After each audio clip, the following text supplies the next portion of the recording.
¿Cómo desbloquear los frenos? Módulo 7. Cuando hace años empecé a estudiar las emociones negativas, el punto más importante que descubrí fue que no podemos progresar hacia la salud, la felicidad, el amor y el desarrollo pleno de la potencialidad propia mientras insistamos en conservar intactas nuestras emociones negativas.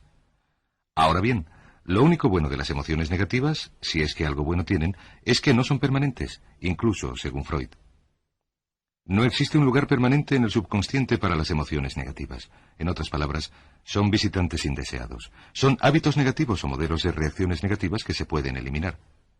Y el punto de partida para eliminarlas consiste en comprender de dónde proceden, comprender, retrocediendo a nuestra infancia, los factores que las causaron, que han impulsado el desarrollo de emociones negativas y nos han hecho de adultos propensos a ser negativos en un sentido o en otro. Esto nos lleva al condicionamiento durante la primera infancia. Recuerden que ya hemos dicho que el punto de partida para los modelos de comportamiento negativo, tanto represivo como compulsivo, es la crítica destructiva. La crítica destructiva destruye a las personas en su interior, aunque en el exterior continúen moviéndose. Más personalidades han sido minadas y destruidas, más amor propio se ha abandonado de resultas de la crítica destructiva que de cualquier otra cosa que podamos imaginar. La crítica destructiva es el enemigo número 1. ¿Por qué es tan mala? Sabemos que en la primera infancia, y según van creciendo, los niños tienen una enorme necesidad de cariño y de aprobación de los padres.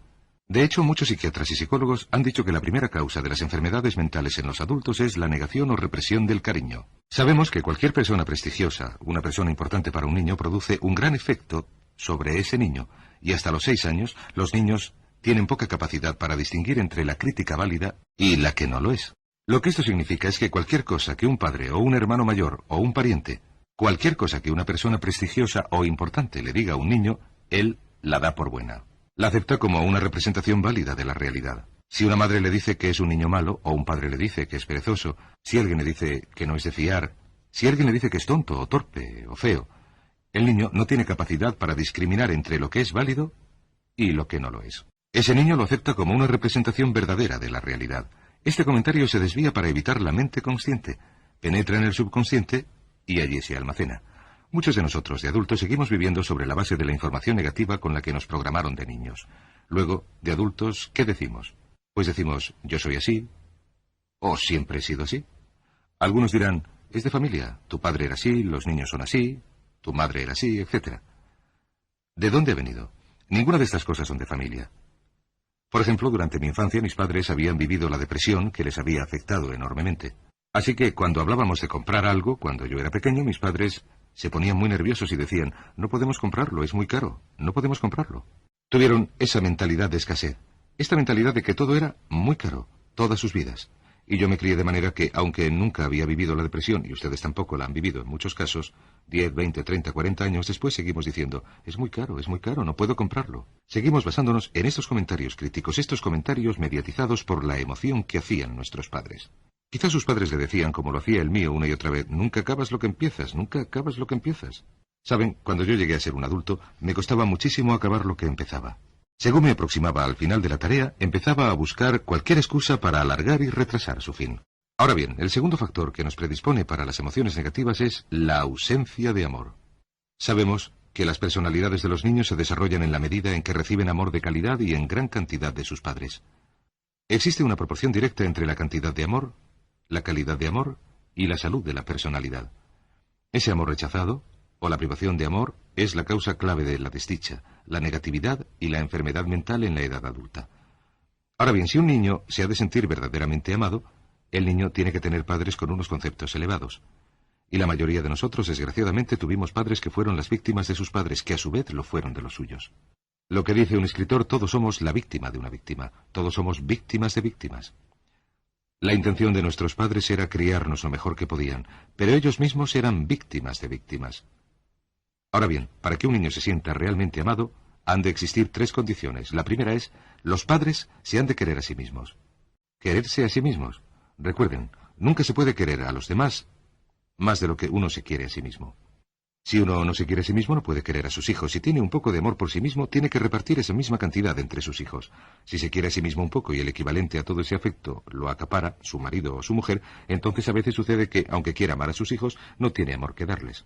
Sus padres querían quererle, y en muchos casos no tenían amor que dar, porque nunca lo recibieron mientras ellos mismos crecían. El segundo requisito es, los padres se tienen que querer el uno al otro. Para que un niño crezca con confianza, crezca sintiéndose amado y seguro y protegido, tiene que crecer en un entorno donde los padres se quieran entre sí. No hay nada más aterrador para un niño que crecer en una familia donde los padres se pelean continuamente, donde los padres no se quieren, donde hay dificultades, porque el niño es quien en primer lugar tiende a ser la víctima, en el sentido de que al niño se le suele reñir y gritar, y el niño cree que sus papás se están peleando por su culpa. Un interesante hallazgo de la investigación, dado que hay tantos matrimonios separados hoy en día, es que cuando uno de los padres se marcha de resultas de una separación o un divorcio, el niño, o los niños que se quedan con el otro, siempre están convencidos que el padre o la madre que se marchó lo hizo por algo que hizo el niño. Y es enormemente importante, si un matrimonio o una relación se va a terminar y un miembro de la pareja se va a marchar, que el que queda repita sin parar a los niños que el motivo de que la relación no funcionara no tiene nada que ver con ellos, que solamente tienen que ver papá y mamá, que nada tiene que ver con el niño. El niño tiene que oírlo muchas veces antes de sentirse confiado y seguro. Y naturalmente siempre es mejor que un niño crezca con un padre o una madre que le quiere y no con dos padres que no se quieren el uno al otro. La tercera condición que se ha de cumplir para que no se produzca la ausencia de amor es que los padres quieran al niño. Los padres tienen que querer al niño. Esto parece bastante evidente, y yo creo bastante lógico. Sin embargo, el hecho es, y esto es lo más difícil que nosotros, en tanto que adultos, podamos pensar, que es posible que nuestros padres no nos quisieran. No que no fuera su intención, querían querernos, deseaban querernos, y nos tuvieron con la intención de querernos, etc., pero, sencillamente, puesto que tenían conflictos entre sí y problemas sin resolver con sus padres, y luego estaban la guerra y la depresión, tenían sus trabajos y otras responsabilidades, nunca llegaron a hacerlo. Ven, ahí está la dificultad. Querían querernos, pero nunca lo hicieron. La única manera de querer a un niño es dedicarle una enorme calidad y cantidad de tiempo. Una enorme calidad y cantidad de tiempo con el niño. 10 minutos al día no son suficientes. Los niños se consideran importantes en la medida en que las personas más importantes en sus vidas les dediquen su tiempo. Si las personas más importantes en sus vidas, sus padres, solamente les dedican un poco de tiempo, los niños concluyen que esto se debe a que ellos son defectuosos. Hay algo en ellos que es inherentemente malo, y por eso sus padres no les dedican tiempo. Los niños no piensan de manera racional, piensan de manera puramente emocional. Solamente piensan, mis padres están aquí y me quieren. Si mis padres no me dedican su tiempo, no me quieren. Así que una o más de estas condiciones existían mientras usted crecía. Sus padres no se querían a sí mismos, o no se querían el uno al otro, o quizás nunca le quisieron a usted porque nunca pudieron hacerlo, aunque esa fuera su intención. Entonces habrá crecido en conjunción con una crítica destructiva que se llama la culpabilidad. ¿Qué es la culpabilidad? Pues es la sensación de no valer mucho. ¿Cuándo nos sentimos así? Cuando las personas importantes en nuestras vidas nos critican continuamente y al mismo tiempo no recibimos el amor que necesitamos. Sentimos que valemos muy poco o que no valemos nada. Y una sensación de culpabilidad nos lleva a sensaciones de inutilidad y culpabilidad. La sensación de inutilidad es el problema fundamental subyacente del siglo XX, la principal causa de enfermedad mental.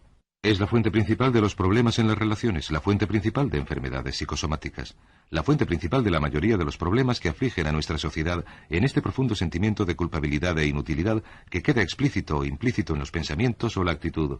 No soy lo suficientemente bueno. No soy lo suficientemente bueno. Recuerden que hemos hablado del amor propio y de lo importante que era. El amor propio significa me gusto, me gusto, me gusto, me gusto. Las personas que han crecido con la crítica destructiva no solamente no se gustan, sino que sienten que no son lo suficientemente buenas para nada o para nadie, y en muchos casos les atormenta el odio hacia sí mismos.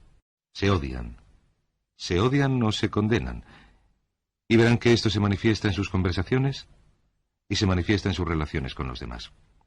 Hay personas que se odian a sí mismas, aunque quieran tener buenas relaciones, son sencillamente incapaces de tenerlas. Las personas que no se consideran lo suficientemente buenas para nada siempre lo manifiestan. Esto siempre será un problema. ¿Cuáles son los principales motivos de la culpabilidad? ¿De dónde, de hecho, viene la culpabilidad? Viene de 3 fuentes negativas: padres negativos, influencias negativas o religión negativa, una de las 3. Cualquiera de las 3 utiliza la culpabilidad, y la culpabilidad se utiliza y se ejerce especialmente por los padres y las religiones, por 2 motivos. Primero, la culpabilidad se utiliza para castigarnos. Durante los años de crecimiento es la forma más fácil de castigar a alguien y de hacer que se sienta mal. Nuestros padres nos hacen sentirnos mal por medio del castigo físico o del abuso verbal. Y el castigo es un buen modo de lograr la conformidad. El castigo es un buen modo de lograr que la gente haga lo que nosotros queremos. El segundo motivo para utilizar la culpabilidad cuando se practica conscientemente, y algunas organizaciones lo utilizan conscientemente, es para lograr un mayor control, especialmente un control emocional, porque se puede controlar emotivamente a una persona por medio de la culpabilidad y manipular su comportamiento. Muchas organizaciones utilizan la culpabilidad como herramienta de control y manipulación. Si se puede controlar suficientemente a la gente, se podrán lograr su dinero, su tiempo, su dedicación, se podrán exigir sus recursos, etc. Y muchas organizaciones utilizan el castigo. Utilizan la culpabilidad como herramienta. Muchas organizaciones benéficas que se anuncian en la televisión, sobre todo las que se ocupan de los niños o de los minusválidos, utilizan la culpabilidad. Usted está tan bien que debería sentirse culpable por lo que sufren estas personas. O envíenos algo de dinero y así aliviará su culpabilidad durante algún tiempo hasta que le incluyamos en nuestra lista de miembros, etc. De modo que la culpabilidad es una norma. ¿Por qué es tan corriente utilizar la culpabilidad? En primer lugar, casi todos la sufrimos en mayor o menor medida. Y en segundo lugar, es fácil. La culpabilidad es fácil. ¿Por qué la utilizan los padres? Porque nuestras madres nos hacen sentirnos culpables. Nuestras madres no pueden controlar por medio de la culpabilidad desde el otro lado de un cuarto lleno de gente. No pueden controlar por teléfono a miles de kilómetros de distancia. Los padres utilizan la culpabilidad con sus hijos porque sí lo hicieron sus padres y los padres de sus padres. Es facilísimo. No se necesita esfuerzo físico alguno. Se puede hacer con una mirada o una palabra, y como sabemos, la gente siempre hace lo que resulta más fácil. Estén sobre aviso. Nos han criado en un entorno donde se nos ha hecho sentirnos culpables. Esto nos ha pasado a casi todos. Deben comprender que la culpabilidad es como una cloaca o una bacteria emotiva negativa instalada en la raíz de nuestro psique o nuestro subconsciente, de la que surgen todas las demás emociones negativas. Ira, odio, envidia, resentimiento, frustración y duda y miedo, etc., y que las controla y las crea a todas. Y la manera de eliminar de verdad ese núcleo consiste en exorcizarlo y erradicarlo por completo. De modo que eso es lo que haremos durante lo que queda de esta sesión. En primer lugar, ¿cómo sabe uno que ha crecido con sentimientos de culpabilidad? Bien, lo llamaremos la manifestación adulta de la culpabilidad. Podemos hacer la prueba de cuántas de las siguientes nos corresponden. En primer lugar, la manifestación adulta de la culpabilidad es que uno tiene sentimientos de inferioridad, de inadecuacia y de inmerecimiento. No cree merecer que le sucedan cosas buenas. Si una persona ha crecido con críticas destructivas y le han hecho sentirse culpable, entonces, cuando logra el éxito, incluso a costa de enormes esfuerzos, siente una terrible tendencia más adelante a sentir que no lo merece. Esto se conoce como el miedo al éxito. El miedo al éxito no es más que otra manera de decir que la persona a la que se le ha condicionado para no sentirse lo bastante buena, se siente fatal cuando logra el éxito. Se siente muy, muy intranquila. De hecho, si se les produce demasiada tensión, empezarán a esnifar cocaína, a abusar del alcohol, a comportarse de manera autodestructiva. Tendrán una enorme sensación de ansiedad, como si alguien fuera a descubrirles. Ya me comprenden, como si alguien fuera a averiguar que en realidad no son tan buenos. Sucedió por casualidad. Fue un accidente. Y naturalmente eso es lo que dice la gente. Pasó por chiripa, por casualidad, no sé cómo sucedió. La próxima vez lo haré fatal. Harán todo lo posible para alejarse de esta sensación de inferioridad y de inmerecimiento. Estén alerta. Fue un accidente, y naturalmente eso es lo que dice la gente. Pasó por chiripa, por casualidad, no sé cómo sucedió. La próxima vez lo haré fatal. Harán todo lo posible para alejarse de esta sensación de inferioridad y de inmerecimiento. Estén alerta. La segunda manifestación adulta de la culpabilidad es la autocrítica destructiva. Un poeta ha dicho que los que reciben el mal, devuelven el mal. Los niños muy pequeños, a veces con 2 o 3 años, empiezan a destruirse, incluso a pegarse y castigarse físicamente si se les critica lo suficiente. Siempre están diciendo el equivalente de no soy lo bastante bueno, no soy nada bueno, y se castigan. De modo que la crítica destructiva es un síntoma real de un sentimiento subyacente de culpabilidad e inadecuación. La tercera es que resulta fácil manipular la culpabilidad. La gente nos puede manipular fácilmente. De hecho, existen 2 tipos de personas. Están los que arrojan culpabilidad y los que la recogen, y ambos se atraen entre sí invariablemente. Y por supuesto, el que la arroja es el que se identifica con el progenitor que arrojaba culpabilidad, y el que la recoge es el que se identifica con el progenitor que la recogía. Pero los 2 tipos se juntan.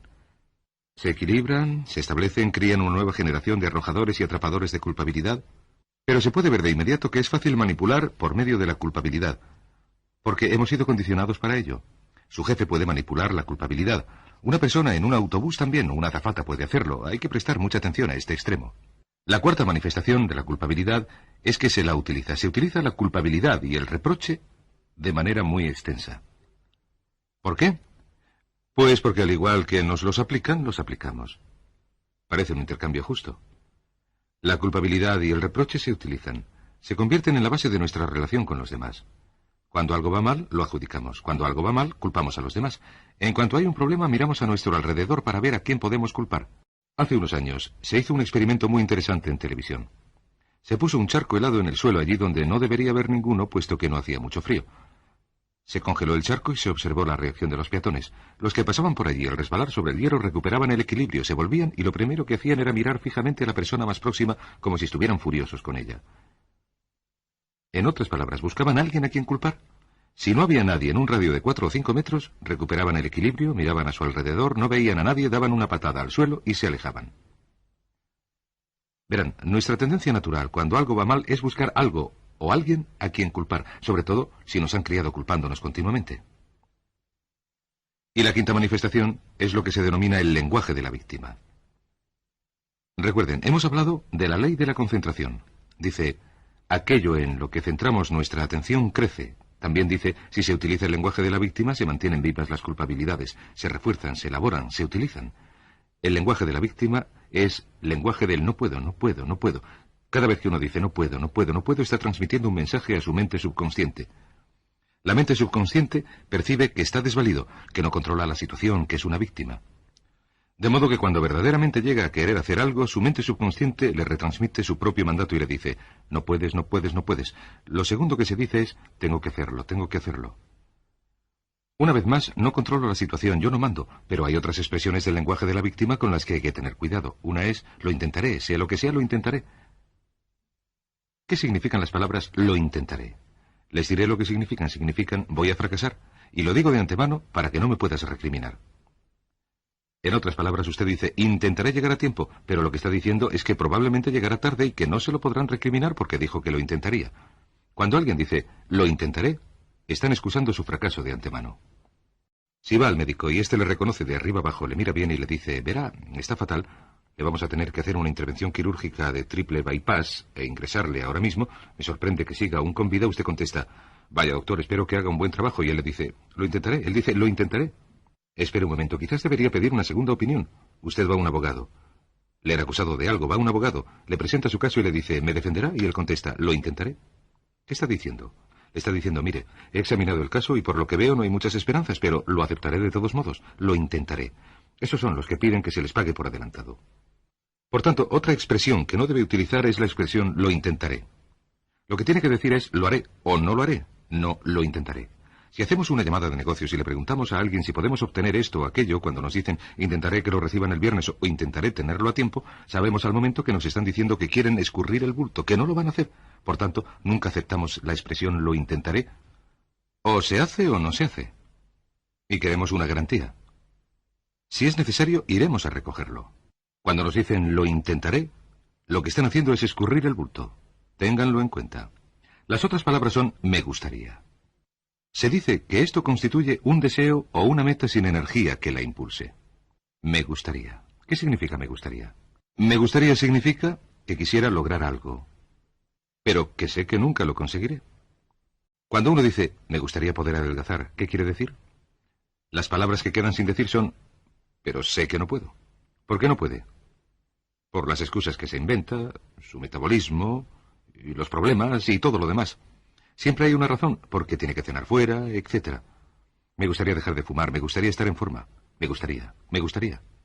Siempre que utilice las palabras me gustaría, está indicándole a su subconsciente que esto es algo que usted cree imposible de lograr o de obtener. Entonces, su subconsciente lo rechaza como meta y no le suministra a usted ninguna energía, ninguna motivación, ningún impulso o deseo de lograrlo. Así que ponga mucho cuidado en el lenguaje de la víctima.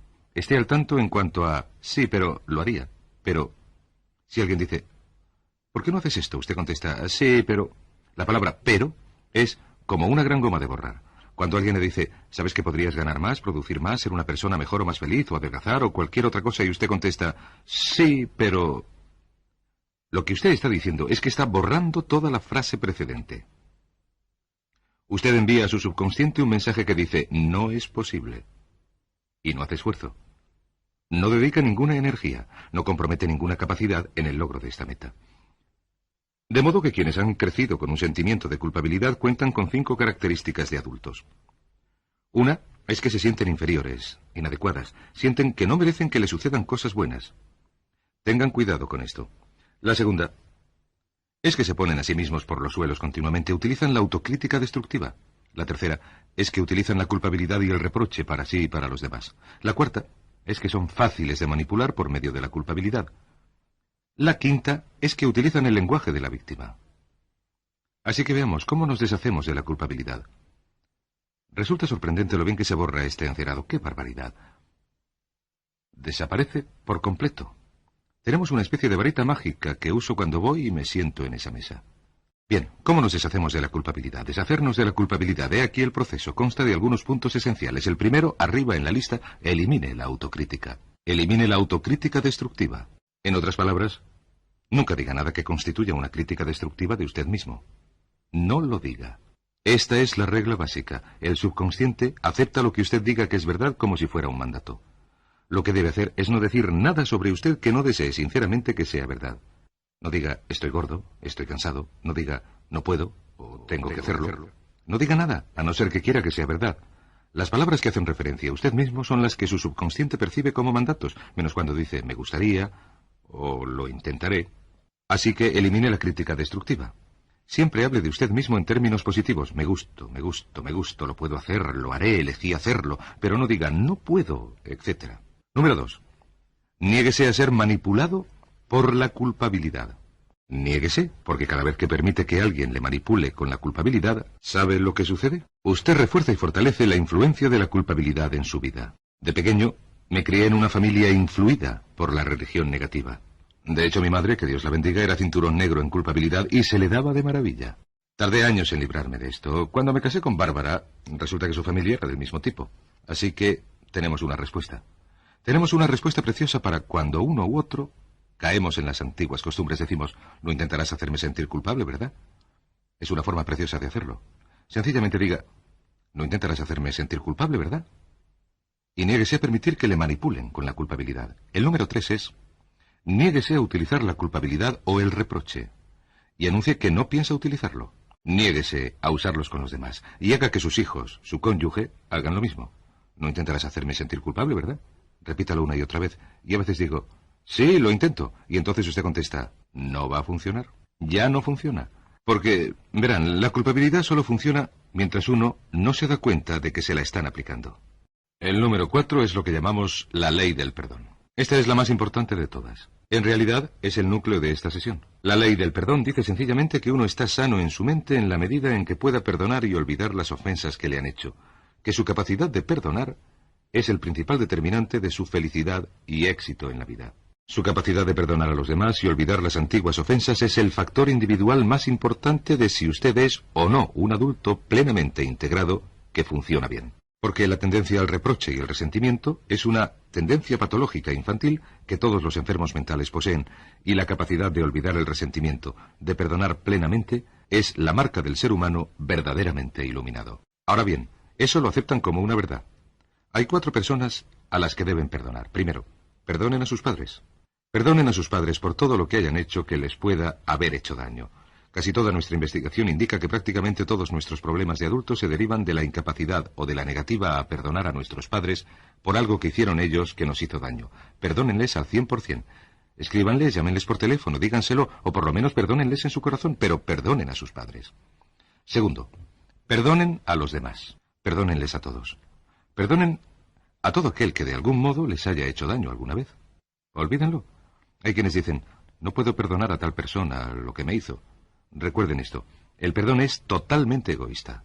El perdón no tiene nada que ver con los demás, solo tiene que ver con su propia serenidad y con la garantía de su integridad mental. Tercero, perdónense a ustedes mismos. Perdónense todas las cosas malas, insensatas, absurdas, estúpidas que se han hecho, porque todos y cada uno hemos hecho cosas malas, insensatas, absurdas, ridículas. Pero perdónense al 100%. Y por último, el punto final es, si han hecho algo que haya hecho daño a otro, vayan y pídanle perdón. Es increíble el número de vidas que año tras año quedan destruidas por personas que no tienen la fuerza visceral, el valor de decir, lo siento. Una de las cosas más importantes en la vida es desarrollar el carácter. Desarrollamos el carácter en la medida en que hacemos cosas que nos resultan difíciles, en la medida en que hacemos cosas que sabemos que son correctas, aunque sepamos que son difíciles, sobre todo difíciles desde el punto de vista emocional. Y la clave para deshacerse de la culpabilidad, la clave para llegar a ser una persona que funciona plenamente es perdonar a los demás. Perdonen a las personas con las que ha tenido una relación. Perdonen a sus anteriores patronos. Perdonen a los amigos que les han hecho daño. Perdonen a las inversiones que han salido mal. Perdonen a los jefes que les han despedido. Perdonen a sus padres. Perdonen a todo el mundo. Desarrollen su actitud hacia la vida que haga que se nieguen a sentir rencor contra nadie. Repítanse una y otra vez: se lo perdono todo, se lo perdono todo, se lo perdono todo. Y olvídense. La clave para liberarse a uno mismo de las emociones negativas consiste en negarse en redondo a mantener cualquier sentimiento negativo. Recuerden, es un acto totalmente egoísta. Puede ser tan egoísta como quiera, pero el acto del perdón le libera a usted y a la otra persona y garantiza que usted avanzará rápidamente hacia la realización de su potencialidad.